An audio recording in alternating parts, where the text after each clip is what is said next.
Sat Sri Akal, KCD Lahore. Welcome to my talk. ClickHouse walks into a cloud. Just a small disclaimer, I will take for granted that your audience knows what Kubernetes is, and I will oversimplify some concepts to focus on the ClickHouse deployment itself. Now to Matteo of the future. Welcome.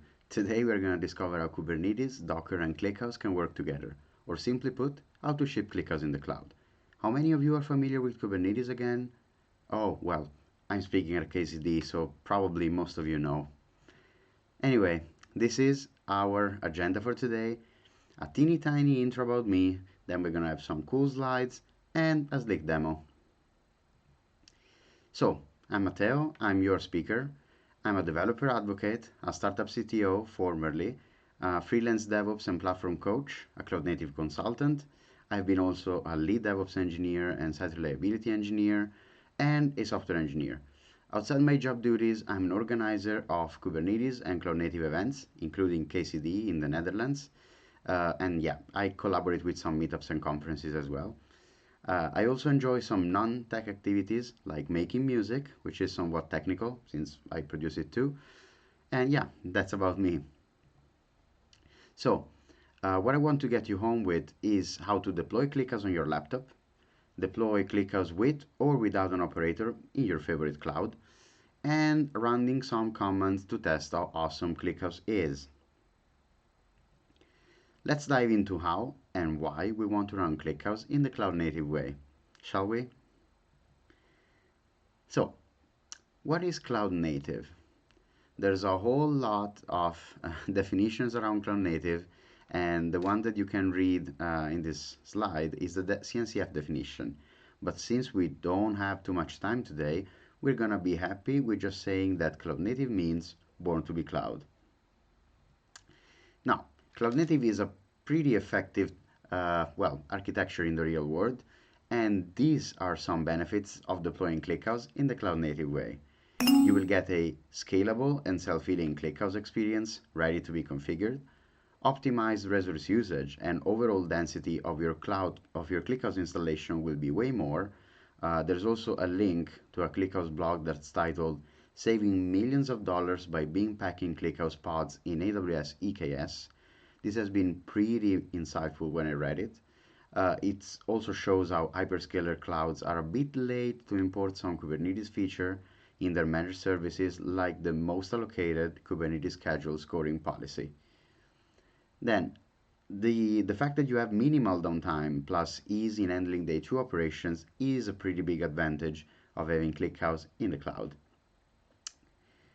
Now, what do we need to deploy ClickHouse in the cloud, you may ask? And these are some yummy ingredients that we're going to cook. So we're gonna need a cluster. In our case, I will deploy a Civo cluster. I'm a Civo ambassador, so there's some conflict of interest here, but I think Civo is really a very nice platform. And they offer me a space to deploy free clusters, so why not? And then we also have configs, of course, volumes, because we are talking about a stateful workload, and an operator. This is gonna be the second part of the demo, because we're gonna use an Altinity operator to simplify the ClickHouse lifecycle. Then we have also, talked about an operator, but what is an operator? Maybe most of you know already, but I figured that, I should explain it. So an operator is basically something that watches custom resources, the CRDs, and watches the change events around these CRDs and adjusts the state, communicating with the Kubernetes APIs. And we users, we also interact with Kubernetes resources, with CRDs, and this operator is proven to be particularly useful when dealing with any kind of data on Kubernetes and stateful workloads, of course. And since Kubernetes was supposedly born stateless, we needed to find a way around databases and running them on Kubernetes, and operators are pretty effective for that. Now, we also have a simple way to deploy ClickHouse in the cloud native way, which is actually without any operator in the vanilla way. We just have a service, we have a deployment, a pod, Of course, we have our persistent volumes and the persistent volume claim, and our config map with all our configurations. We're gonna check this in the first part of our demo. Then we also have the operator powered kind of deployment. This is the architecture schema that I drew. Some support was given from Excalibur, which is an amazing tool. And yeah, we're gonna check how is it done with the operator. Now, enough for me speaking. This is a demo time. Just like two suggestions. One, don't put cola near laptops. I did it, and actually I had to record in another one. And aside from that, I also want you to notice the ClickHouse references so far during the presentation. Hey, I almost forgot to say that if you want to follow along, feel free to join me and follow the demo step by step. This is the QR code. I actually don't know where it is. I think it's here. And you can just scan it and go to the repo. There's also a link down below. So when you reach the ClickHouse demo repo that I gave you, you are gonna check the Docker folder, the Kubernetes folder, and the README file. In the README file, I just give a bunch of instructions. There are some prerequisites, of course, to get started. Docker Compose, a Kubernetes cluster running somewhere. I suggest either Civo, or you can go for a kind cluster, K3s on your machine, whatever works. Then, of course, you need kubectl. Also, to get started, yeah, this probably should have been a prerequisite, but I think it's nice to have it as a getting started instruction. You should download the ClickHouse client. And then yeah, then we can run now the ClickHouse Docker Compose file. We're gonna first check what's the content, and then you can test it. So let's check the Docker Compose. We have, well, our ClickHouse image, our user definition, container name, the host name, and of course we have volumes with configurations. We have, of course, like two ports, one for the client, and then we have the ClickHouse Keeper, which is also open source. And let's see now our configurations in the volumes, because we have some. Yeah, this is the configuration for Keeper. This is just for logging and stuff like that. Then we also have our config for the server. We have the user config that we just have default passwords and stuff. Feel free, of course, to edit it if you ever gonna use it in production. Please don't, not with this configuration at least. And then we also have the configuration itself of ClickHouse. This is pretty standard stuff. I didn't really tweak it too much, but you can tweak the memory size. You can tweak a lot of stuff with the old-fashioned XML, of course. Now let's get into our CLI again. Take a step back. We are gonna go to the Docker folder and then run a Docker Compose app. It's gonna take a few seconds. Of course, I pre-downloaded every container, and everything now is running. So now you can connect to the cluster, and I'll see you in a bit. Okay, after we started our Docker Compose, we just need to connect to the client. We can run the command ClickHouse client -- host. That's the binary, by the way, localhost. Or you can avoid specifying the host, because by default it connects to localhost at the port 9000.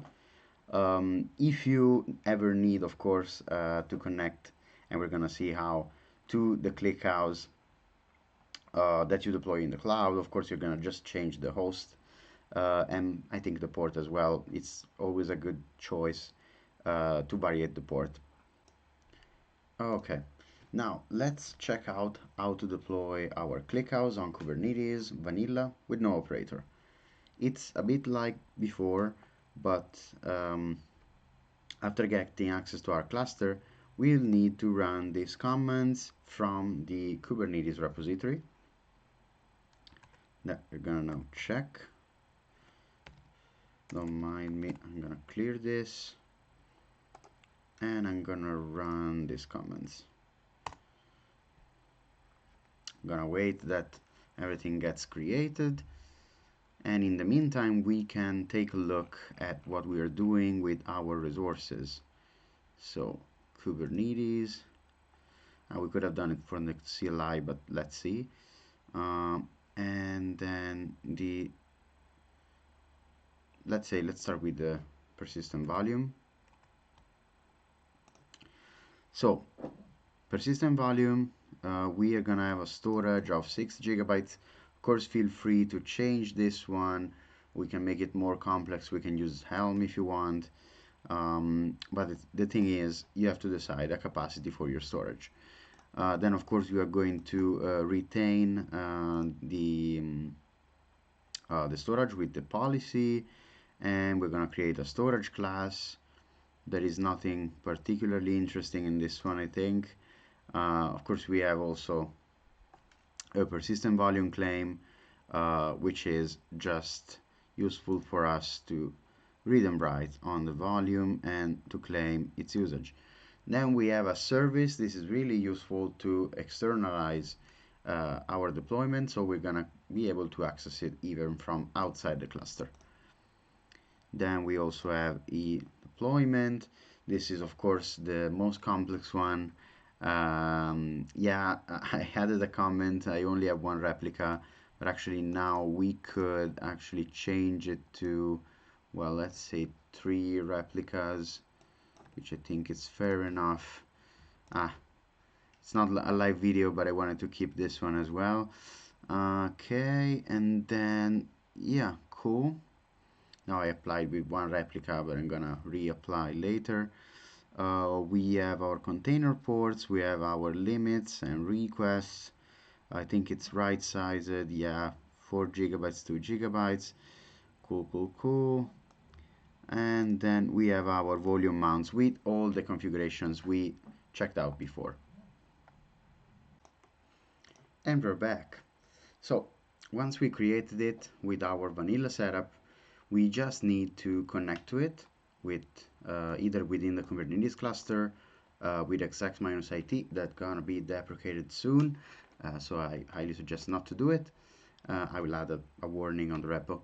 And then we should use the port forwarding instead, which is way cooler.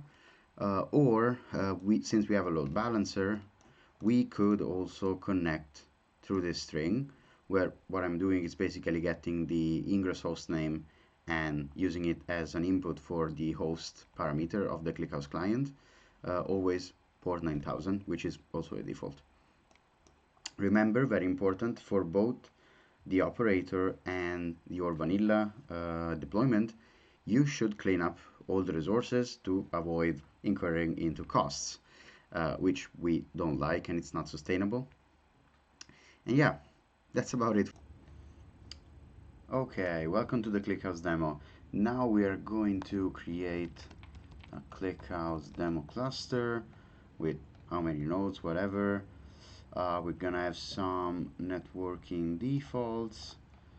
Okay, I like Cilium more, and I choose the Key3S version. I'm not gonna add any feature from the marketplace, and I'm gonna just create the cluster. See you in a minute. Okay, cool. The cluster has been created. I'm always amazed by how Civo is fast in creating clusters. It's like 3 minutes. And we're gonna just download the kubeconfig and see you in my CLI.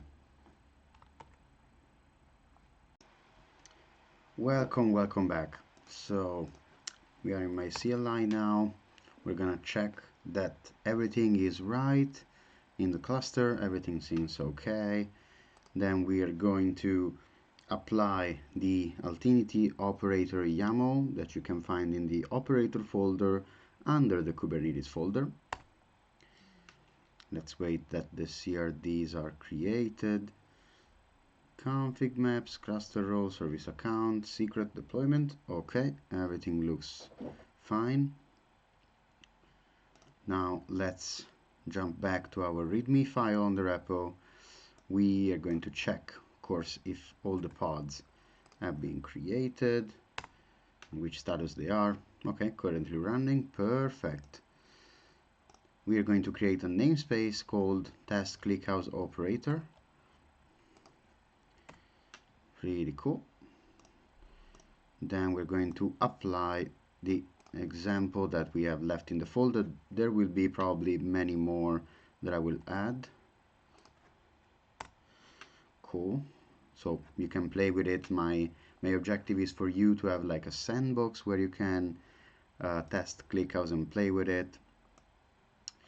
Now we already installed the pre-requirements, which are of course like Docker, kubectl, and the ClickHouse client too, but we're gonna check how to install the pre-requirements. Then we are going to just connect to the ClickHouse cluster. Perfect. Everything works. There are some warnings, but no worries, everything is fine. We are going to create a table with some random data in it. Okay, cool, perfect. We created the table. Now we need to insert some data, so we have an insert with random stuff. This number can be as much as you want. The larger the better to test how really ClickHouse performs. Let's make it 30k. As you can see, it's very fast and the memory usage is pretty low. So imagine how fast it can be to use ClickHouse in the cloud. And inserting random data. Okay, now we can select just to check if everything looks okay. Perfect. Don't really check the names. I just used some random John Doe and then a sequence number, but we can of course make it more complex. We won't in this session. I want you to check all the queries that you can run, and they are very fast. Like the average salary is 5,000. I wish that my average salary was that one. And then, well, of course, we can check the age of our workforce. It's 41. Okay, not young, but not old either. Then, of course, we're gonna count. This is just to verify that it's actually 30,000, and of course it is, but nothing forbids us to insert some more data. We can insert more data even like this. Then we are going to count again. It's gonna be probably 80,000. Yep, perfect. But as you can see, the cool thing will be that doesn't really matter the amount of data. The aggregated queries are really fast in ClickHouse, and that's because it's a column-oriented database. So it's studied to be an effective database in observability cases, where you will have data that is not really changing that much. It's going to be recorded at one point, and then you're going to just do some operation of aggregation and analysis on those data after. And yeah, this is basically how to deploy ClickHouse with the operator. We are going to now check the operator file just to let you see what we are installing. Here we are installing a lot of custom resource definitions, so a lot of CRDs. We are going to, well, of course, having a lot of different configurations. Hey, I hope you liked the demo. Now you're ready to enjoy a real-time analytics, business intelligence, AI, and observability data store on Kubernetes, but also an OLAP DBMS with transactional capabilities like consistent read and writes and update delete mutations, plus amazing data compression capabilities. You should look into their algorithms, and in the cloud this saves you a lot of money. Let me tell you that. And then you're gonna enjoy your cloud native ClickHouse, or you can visit, of course, clickhouse.com/cloud. I'm not endorsed by them anyway, but they have a good managed service, which is also built on top of Kubernetes and available in any major cloud. Now, this is the thank you part. A big thank you goes to Slides Carnival, which provides these amazing templates for my presentations. Sivo for providing the clusters and yeah, for making me an ambassador. Pexels and Pixabay for some of the pictures. And you, of course, for attending my presentation, KCD Lahore. So, this is it. Stay databased. Feel free to leave a GitHub star and follow me on social media. Of course, I'm gonna give you also the resources, so the ClickHouse documentation if you want to explore more the database, and the presentation for which I took the operator information from. Another small announcement, I want to tell you that I'm open to work. So, in case a company is listening, I can be your next platform engineer or DevRel. You can contact me on LinkedIn or you can, I don't know, send a pigeon, whatever. Back to me, Matteo of the past. If you listen to this message, this is it. My talk is finished. Reminder to follow me on social media and Bianchi Dev. Thanks for having me and see you next time, KCD Lahore. Ciao!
Back to me, Matteo of the past.